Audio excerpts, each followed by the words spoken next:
সুপ্রিয় দর্শক, আসসালামু আলাইকুম। সবাইকে স্বাগত জানাচ্ছি আজকে গুরুত্বপূর্ণ সংবাদে।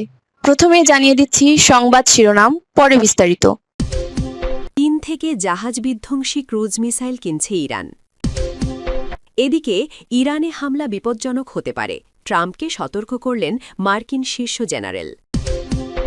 সর্বশেষ, তুরস্ককে কেন ইরানের চেয়েও বিপজ্জনক মনে করছে ইসরায়েল। শুনছিলেন সংবাদ শিরোনাম, এখন বিস্তারিত। তার আগে হৃদয় ছুঁয়ে যাওয়া একটি অনুরোধ। যদি ফিলিস্তিনি শিশুর কান্না এখনও আপনার বিবেককে নাড়া দেয়, যদি গাজার ধ্বংসস্তূপে দাঁড়িয়ে থাকা মায়ের নিঃশব্দ আর্তনাদ আপনাকে নীরবে কাঁদায়, যদি যুদ্ধবিরতির মধ্যেও লাশের সারি আপনাকে প্রশ্ন করতে বাধ্য করে, যদি আপনি অন্যায়ের বিরুদ্ধে রুখে দাঁড়াতে চান, তাহলে এখনই আমাদের চ্যানেলটি সাবস্ক্রাইব করুন। কারণ আপনার একটি সাবস্ক্রিপশন মানে সত্যের পাশে দাঁড়ানো, অন্যায়ের বিরুদ্ধে অবস্থান নেওয়া, মানবতার পক্ষে অবিচল থাকা। চলুন বেশি কথা না বাড়িয়ে বিস্তারিত জেনে নিই। চীন থেকে জাহাজ বিধ্বংসী ক্রুজ মিসাইল কিনছে ইরান। ইরানে হামলা করার জন্য আরব সাগরে যুদ্ধবিমানবাহী রণতরী আব্রাহাম লিঙ্কন মোতায়েন করেছে যুক্তরাষ্ট্র। এমনকি একই কাজে ব্যবহৃত বিশ্বের বৃহত্তম রণতরী জেরাল্ড আর ফোর্ড ইসলামী প্রজাতন্ত্রের পানিসীমার কাছে নেওয়া হচ্ছে, যেটি ইতোমধ্যে ভূমধ্য সাগরে চলে এসেছে। এই দুই জাহাজ দিয়ে ইরানকে ধ্বংস করার ইচ্ছা পোষণ করেছেন মার্কিন প্রেসিডেন্ট ডোনাল্ড ট্রাম্প। তবে এসব রণতরীকে ওয়াশিংটন যত ভয়ঙ্কর করেই উপস্থাপন করুক নাকে, তাতে কিছুই যায় আসে না বলে বরাবরই বলে আসছে তেহরান। এতদিন বিষয়টি নিয়ে ভাবনায় ছিল খোদ যুক্তরাষ্ট্রসহ দেশটির মিত্ররা। ইরান কেন আমেরিকাকে ভয় পাচ্ছে না, ঠিক কোন কারণে ওয়াশিংটনের কাছে আত্মসমর্পণ করছে না তেহরান, এই প্রশ্ন এখন পেন্টাগন ও হোয়াইট হাউসের কর্মকর্তাদের মুখে মুখে। এমন আলোচনা চলার মধ্যেই সম্প্রতি ইরানের সর্বোচ্চ নেতা আয়াতুল্লাহ আলী খামেনি বলেছিলেন যে মার্কিন রণতরীতে ভীত নয় তেহরান, কারণ তাদের কাছে এর চেয়েও শক্তিশালী অস্ত্র আছে, যা এসব দানবীয় রণতরীকে সাগরে ডুবিয়ে দিতে পারে। বিষয়টি নিয়ে সবাই যখন চিন্তায় পড়ে গেছে, তখন মার্কিন সমরবিদরা ভেবে পাচ্ছেন না যে ইরানের কাছে কী এমন অস্ত্র আছে যা তাদের সামরিক ময়দান ছাড়াও মানসিকভাবেও শক্তিশালী করেছে। এরই মধ্যে প্রকাশ হয়েছে গোপন চুক্তির তথ্য। চীন থেকে জাহাজ বিধ্বংসী ক্রুজ মিসাইল কিনছে ইরান।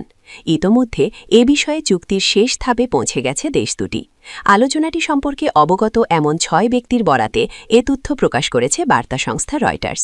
প্রতিবেদনে বলা হয়, চীন থেকে দেশটির তৈরি জাহাজ বিধ্বংসী সুপারসনিক ক্রুজ মিসাইল CM-302 কিনছে ইরান। দুই সমরাস্ত্র বিশেষজ্ঞ বলছেন, এই ক্ষেপণাস্ত্র পাওয়ার পর সাগরে যে কোনো অস্ত্র, তার রণতরী ধ্বংস করার ক্ষেত্রে ইরানের সক্ষমতা বহুগুণে বেড়ে যাবে। CM-302 ক্রুজ মিসাইলের শক্তি কেমন? CM-302 চীনের তৈরি একটি সুপারসনিক অ্যান্টিশিপ মিসাইল। এটি জাহাজ বিধ্বংসী ক্ষেপণাস্ত্র। যুদ্ধের ময়দানে এই ক্ষেপণাস্ত্র অন্যতম শক্তিশালী প্রতিরক্ষা ব্যবস্থা হিসেবে বিবেচিত হয়ে আসছে। এই মিসাইল চীনের YJ-12 সুপারসনিক অ্যান্টিশিপ ক্রুজ মিসাইলের একটি রপ্তানি সংস্করণ, যা দেশটি মিত্রদের কাছে বিক্রি করে থাকে। CM-302 সক্ষমতা ও দক্ষতার দিক দিয়েও বেশ এগিয়ে আছে, যা শত্রুপক্ষকে ভীত করতে পারে। এটি জাহাজভিত্তিক প্রতিরক্ষা ব্যবস্থা এড়ানোর জন্য নিচ দিয়ে এবং উচ্চ গতিতে ওড়ার জন্য বিশেষভাবে প্রস্তুত করা হয়েছে। এছাড়া এর অপারেশনাল রেঞ্জ বা পাল্লা প্রায় 290 কিমি। ক্ষেপণাস্ত্রটি ব্যবহারও বেশ সহজ। এই পদ্ধতি স্থলভিত্তিক ভ্রাম্যমাণ স্টেশন, জাহাজ ও বিমানেও ব্যবহার করা যায়। নিক্ষেপ করা যায় এই 3 স্টেশন থেকেই। এদিকে ইরানে হামলা বিপজ্জনক হতে পারে, ট্রাম্পকে সতর্ক করলেন মার্কিন শীর্ষ জেনারেল। ইরানে হামলা করার জন্য মার্কিন নৌবাহিনী প্রায় প্রস্তুত। প্রেসিডেন্ট ডোনাল্ড ট্রাম্পের নির্দেশ পেলেই আরব সাগর থেকে ঝাঁকে ঝাঁকে যুদ্ধবিমান ও ক্ষেপণাস্ত্র উড়ে যাবে ইসলামী প্রজাতন্ত্রের ভূমিতে। তবে সম্ভাব্য আক্রমণ যুক্তরাষ্ট্রের জন্য কোনো সাফল্য বয়ে আনবে না, বরং দীর্ঘমেয়াদে দেশটি মহা বিপদের মুখে পড়তে পারে বলে ট্রাম্পকে সতর্ক করেছেন মার্কিন শীর্ষ জেনারেল। মার্কিন সংবাদ মাধ্যমের খবর অনুযায়ী জয়েন্ট চিফস অফ স্টাফের chairman general Dan Caine president ট্রাম্পকে ইরানের বিরুদ্ধে আগ্রাসন চালানোর বহুমুখী বিপদ সম্পর্কে সতর্ক করেছেন। তিনি জানান, হামলা করলে একটি ব্যয়বহুল এবং দীর্ঘমেয়াদী সংঘাতে জড়িয়ে পড়ার প্রবল আশঙ্কা আছে। সোমবার 23 ফেব্রুয়ারি দ্য ওয়াশিংটন পোস্ট এক প্রতিবেদনে জানায়, কেইন হোয়াইট হাউস এবং পেন্টাগনে গোলাবারুদ ও সরঞ্জামের ঘাটতিসহ মিত্রদের সমর্থনের অভাব নিয়ে উদ্বেগ প্রকাশ করেছেন, যা মার্কিন সেনাদের ঝুঁকিতে ফেলতে পারে। একইভাবে দ্য ওয়াল স্ট্রিট জার্নাল উল্লেখ করেছে যে পেন্টাগনের কর্মকর্তারা সম্ভাব্য মার্কিন ও মিত্রবাহিনীর ক্ষতি এবং ইরানের অভ্যন্তরে হামলা চালালে মার্কিন আকাশ প্রতিরক্ষা ব্যবস্থা নিঃশেষ হয়ে যাওয়ার বিষয়ে সতর্ক অবস্থানে আছেন। যুক্তরাষ্ট্রকে একটি দীর্ঘস্থায়ী দ্বন্দ্বে জড়িয়ে পড়ার বিষয়েও সতর্ক করেছেন কেইন। তবে ট্রাম্প সোমবার এসব রিপোর্ট প্রত্যাখ্যান করেছেন। তিনি তার নিজস্ব সামাজিক যোগাযোগ মাধ্যম ট্রুথ সোশ্যালে দাবি করেছেন যে কেইন আমাদের ইরানের সঙ্গে যুদ্ধে যাওয়ার বিপক্ষে, এমন তথ্য 100% ভুল। মার্কিন প্রেসিডেন্ট সংবাদ মাধ্যমগুলোর বিরুদ্ধে উদ্দেশ্যপ্রণীতভাবে ভুল লেখার অভিযোগ আনেন। তিনি আবারও ইরান ও দেশটির জনগণের বিরুদ্ধে হুমকি দিয়ে দাবি করেন যে চলমান পরমাণু আলোচনায় কোনো চুক্তি না হলে তাদের জন্য খুবই খারাপ দিন অপেক্ষা করছে। সর্বশেষ, তুরস্কে কেন ইরানকে ইরানের চেয়েও বিপজ্জনক মনে করছে ইসরায়েল? পশ্চিমা সামরিক জোট ন্যাটোর অন্যতম প্রভাবশালী সদস্য তুরস্ক। দেশটির সঙ্গে আমেরিকা ও ইউরোপের দেশগুলোর সম্পর্ক বেশ উষ্ণ। তবে রিসেপ তাইয়েব এরদোগান নেতৃত্বাধীন দেশটিকে হুমকি মনে করছে যুক্তরাষ্ট্রের ঘনিষ্ঠ মিত্র ইসরায়েল। শুধু তাই নয়, মধ্যপ্রাচ্যে ইরানকে ইহুদিবাদী ভূখণ্ডটি যতটা না ঝুঁকিপূর্ণ মনে করে তার চেয়েও বেশি উদ্বিগ্ন আঙ্কারাকে নিয়ে। ইসরায়েলের সাবেক প্রধানমন্ত্রী নাফতালি বেনেট, যিনি প্রধানমন্ত্রী বেনিয়ামিন নেতানিয়াহুর প্রধান প্রতিদ্বন্দ্বী হিসাবে আগামী সাধারণ নির্বাচনে অংশ নেবেন, তিনি সম্প্রতি বলেন কাতারের সমর্থনে তুরস্ক ইরানকে হটিয়ে ইসরায়েলের প্রধান কৌশলগত হুমকি হিসাবে আবির্ভূত হচ্ছে। তার এই কথা কেবল অন্য কোনো শত্রু সম্পর্কে সাধারণ সতর্কবার্তা নয়, বরং তার এই মন্তব্য একটি গভীর উদ্বেগের প্রতিফলন। ইসরায়েল হয়তো এমন একজন শক্তিশালী ও সমৃদ্ধ প্রতিপক্ষের সঙ্গে দীর্ঘমেয়াদী সংঘাতের যুগে প্রবেশ করতে যাচ্ছে, যার একটি ঐতিহাসিক তাৎপর্যও আছে। কয়েক দশক ধরে ইসরায়েলের নিরাপত্তা উদ্বেগের মূলে ছিল ইরান এবং তার শিয়া অক্ষ, যার মধ্যে আছে ইরানের পারমাণবিক কর্মসূচি, হিজবুল্লাহর ক্ষেপণাস্ত্র ভাণ্ডার এবং সিরিয়া ও লেবাননের অঘোষিত যুদ্ধ। কিন্তু বেনেটের কথাগুলো একটি নতুন অক্ষের ইঙ্গিত দেয়। তুরস্ক, যার ন্যাটোর সদস্য এবং যার আছে এক সমৃদ্ধ অর্থনীতি ও বৈশ্বিক উচ্চাকাঙ্ক্ষা, আঙ্কারা একটি সুন্নি অক্ষ তৈরি করছে, যা ইরানের শিয়া অক্ষেরকেও শক্তিশালী হতে পারে। আন্তর্জাতিক রাজনীতির তুর্কি বিশেষজ্ঞ মেলিহা আলতুনিসিক বলেন, এরদোগান একজন বিচক্ষণ অভিনেতা, যিনি বোঝেন কিভাবে আদর্শকে শক্তিতে রূপান্তর করতে হয়। ইরানের বিপরীতে তুরস্ক বাস্তববাদ বা প্র্যাগমাটিজমের সঙ্গে আদর্শের সমন্বয় ঘটায়, যা দেশটিকে একই সঙ্গে বিশ্বাসযোগ্য এবং অভাবনীয় করে তোলে। নতুন অক্ষের কলাকৌশল। ইসরায়েলি কৌশলবিদদের দৃষ্টিতে এই হুমকি কেবল তুরস্ক নয়, বরং তুরস্ক ও কাতার, এই দুই দেশের বিরুদ্ধে মুসলিম ব্রাদারহুড দানবকে লালন পালন করার এবং শিয়াদের প্রতি ইরানের সমর্থনের মতো একই ধরনের আদর্শিক হুমকি ছড়ানোর অভিযোগ তোলা হয়েছে। সিরিয়া ও গাজায় তাদের প্রভাব বাড়ছে, এমনকি ইসরায়েলের সঙ্গে সম্পর্ক স্বাভাবিক করার প্রক্রিয়া থেকে সৌদি আরবকে দূরে সরিয়ে নেওয়ার প্রচেষ্টার গুঞ্জনও আছে। সবচেয়ে ভয়াবহ পরিস্থিতি হতে পারে তুরস্ক, কাতার ও তাদের পারমাণবিক শক্তিধর মিত্র পাকিস্তানকে নিয়ে গঠিত একটি নতুন শত্রু অক্ষ। কাউন্সিল অন ফরেন রিলেশনসের বিশেষজ্ঞ স্টিভেন কুক যেমনটা লিখেছেন, ইসরায়েল দীর্ঘকাল ধরে ইরানের সক্ষমতা অনুযায়ী তার প্রতিরক্ষা কৌশল সাজিয়েছে। কিন্তু তুরস্ক যদি সৌদি আরবকে পাশে পেতে সফল হয় বা পাকিস্তানের সঙ্গে সম্পর্ক দৃঢ় করে, তবে কৌশলগত মানচিত্র রাতারাতি বদলে যাবে।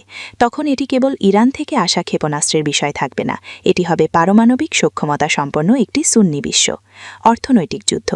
ইসরায়েল ও তুরস্কের মধ্যকার এই দ্বন্দ্ব কেবল আদর্শিক বা সামরিক নয়, বরং অর্থনৈতিকও। 2024 সালের মে মাসে তুরস্ক ইসরায়েলের সঙ্গে আমদানি রপ্তানি সহ সব বাণিজ্য লেনদেন স্থগিত করে পূর্ণাঙ্গ নিষেধাজ্ঞা আরোপ করে। এর আগে সিমেন্ট, অ্যালুমিনিয়াম ও সার সহ 54টি পণ্যগোষ্ঠীর ওপর বাণিজ্য সীমাবদ্ধ করা হয়েছিল। ইসরায়েলের পররাষ্ট্রমন্ত্রী ইসরায়েল কাজ বলেছিলেন যে এরদোগান হামাসকে সমর্থনের জন্য তার দেশের অর্থনৈতিক স্বার্থ বিসর্জন দিচ্ছেন।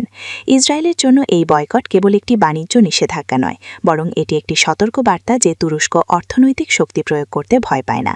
তুরস্ক একটি G20ভুক্ত দেশ এবং ইউরোপ, মধ্যপ্রাচ্য ও এশিয়ার দেশগুলোর ওপর এর অর্থনৈতিক প্রভাব আছে। বাণিজ্য বিশ্লেষক সানি ম্যান বলেন, তুরস্ক এই প্রথম সম্পূর্ণ রাজনৈতিক কারণে অন্য একটি দেশের বিরুদ্ধে ব্যাপক নিষেধাজ্ঞা আরোপ করল। এটি তুরস্কের অর্থনৈতিক শক্তির গভীরতাকে নির্দেশ করে। ঐতিহাসিক অনুরণন। এই প্রতিদ্বন্দ্বিতার ঐতিহাসিক প্রেক্ষাপটও আছে। 1917 সাল পর্যন্ত ফিলিস্তিন অটোমান শাসনের অধীনে ছিল, তাই এখানে এক ধরনের পরিচিতি ও দায়বদ্ধতা আছে। এরদোগান তার বক্তৃতায় প্রায়শই অটোমান প্রতীক ব্যবহার করেন এবং তুরস্ককে মুসলিম ভূখণ্ডের রক্ষাকর্তা হিসাবে চিত্রিত করেন। অ্যারিয়েল ইউনিভার্সিটির ডক্টর আসা ওফির বলেন, এখানে একটি ঐতিহাসিক স্মৃতি কাজ করছে। তুরস্কের অনেকের কাছে ফিলিস্তিন ইস্যুটি কেবল সংহতির বিষয় নয়, এটি একটি উত্তরাধিকারের বিষয়। এই ঐতিহাসিক গুরুত্ব ইসরায়েলের ভয় বাড়িয়ে দিচ্ছে। ইরানের শিয়া আদর্শ অধিকাংশ আরবের কাছে অপরিচিত হলেও তুরস্ক এই অঞ্চলে সাংস্কৃতিক ও ঐতিহাসিক বৈধতা দাবি করতে পারে। তুরস্কের অটোমান ঐতিহ্য এরদোগানের বক্তৃতার বিশ্বাসযোগ্যতা বাড়ায়, যাতে ইরানের মতো বৈপ্লবিক স্লোগানের অভাব নেই। সতর্কবার্তা নাকি উস্কানি? প্রশ্ন হলো, ইসরায়েলের এই সতর্কবার্তা কি একটি প্রকৃত মূল্যায়ন নাকি উস্কানি? কিছু ইসরায়েলি পণ্ডিত একে শত্রুতার এক নতুন পর্যায়ের প্রস্তুতি হিসাবে দেখছেন, যা তুর্কি সম্প্রসারণবাদের বিরুদ্ধে আগাম ব্যবস্থা নিতে ব্যবহৃত হতে পারে। আবার কেউ কেউ মনে করেন, তুরস্কের হুমকিকে বাড়িয়ে দেখা দেশটিকে একটি প্রতিকূল জোটের দিকে ঠেলে দিতে পারে। আলতুনিসিক লিখেছেন, তুরস্ককে নতুন ইরান হিসাবে দেখা এক ধরনের কৌশলগত ভুল হিসাব। এটি পরিস্থিতি নিয়ন্ত্রণের বদলে সংঘাতকে ত্বরান্বিত করতে পারে। মোশে দায়ান সেন্টারের জনাথান ঘারিয়ানি যুক্তি দেন যে ইসরায়েল ও তুরস্কের সম্পর্ক সব সময় সহযোগিতা এবং সংঘাতের মধ্যে দোলায়মান। ৭ অক্টোবরের পরবর্তী যুগ উত্তেজনাকে তীব্র করেছে, তবে এটি নজিরবিহীন নয়। ৯০-এর দশকে সামরিক সহযোগিতা দেখা গিয়েছিল, আজ অর্থনৈতিক যুদ্ধ চলছে। পরিস্থিতির পরিবর্তন হচ্ছে, কিন্তু এখন ঝুঁকি অনেক বেশি। একজন বিশ্বাসযোগ্য প্রতিদ্বন্দ্বীর ভয়। শেষ পর্যন্ত তুরস্ককে ইসরায়েলের পরবর্তী ইরান হিসাবে দেখার পেছনে কেবল অবরুদ্ধ হওয়ার ভয় নেই, বরং এমন একজন প্রতিদ্বন্দ্বীর ভয় আছে যে একই সঙ্গে বিশ্বাসযোগ্য, সমৃদ্ধ ও সমৃদ্ধ ইতিহাসের অধিকারী। ইরান একটি বিপজ্জনক শত্রু, কিন্তু বিচ্ছিন্ন। অন্যদিকে তুরস্ক বিপজ্জনক কিন্তু বিশ্ব ব্যবস্থার সঙ্গে একীভূত। ইরান বৈপ্লবিক কিন্তু নিষেধাজ্ঞার কবলে। তুরস্ক একজন বাস্তববাদী শত্রু ও বাণিজ্যের কেন্দ্রবিন্দু। বেনেটের বক্তৃতা সতর্কবার্তা হোক বা উস্কানি, এটি একটি বড় সত্যকে তুলে ধরে। ইসরায়েল এখন কেবল শত্রুদের শত্রুতা নয়, বরং তাদের বিশ্বাসযোগ্যতা নিয়েও ভীত। এই বাস্তবতা পরীক্ষা করবে যে জেরুসালেমের নীতি নির্ধারকরা কোনো তড়িঘড়ি সিদ্ধান্ত নেওয়ার আগে বাগারবম্বর ও বাস্তবতার মধ্যে পার্থক্য করতে পারেন কিনা। এটি এমন এক বাস্তবতা যা মধ্যপ্রাচ্যকে আবার সংঘাতের আবর্তে আটকে রাখতে পারে, যেখানে এবার তুরস্ক হবে মূল কেন্দ্রবিন্দু।